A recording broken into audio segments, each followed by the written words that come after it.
Good afternoon, Senator Vance. My name is John Enot from Avante Moda Magazine, and I'm a member of the local independent media here in Detroit, so hopefully I'll get a little safer reception.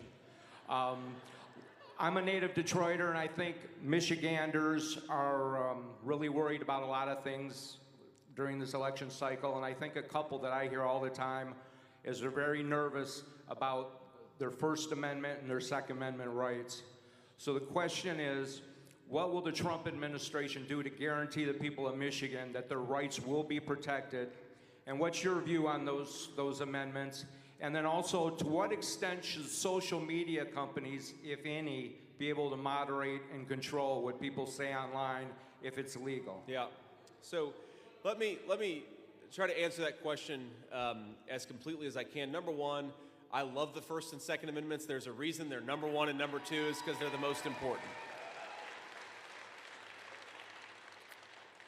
But you know, you go back to the question the gentleman asked earlier about black Americans and particularly what black Michiganders have to gain from a Trump presidency. And if you look at the censorship and the vaccine mandates, the idea that you should be fired from your job for speaking your mind, that fell oftentimes hardest on black Americans as much as anybody else, because it was often black Americans who were going on and saying, well, wait a second.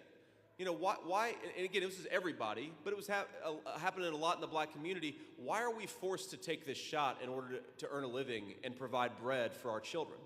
Why are we being silenced by some of the biggest corporations in the United States of America?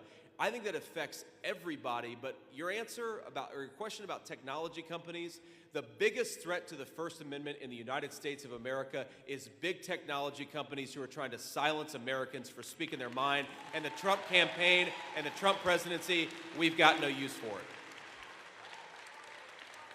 And you asked about the Second Amendment. Look, we believe in the Second Amendment. We believe that people ought to be able to keep their families and their children safe. And it's that simple. And I think there is a big difference between the Kamala Harris campaign.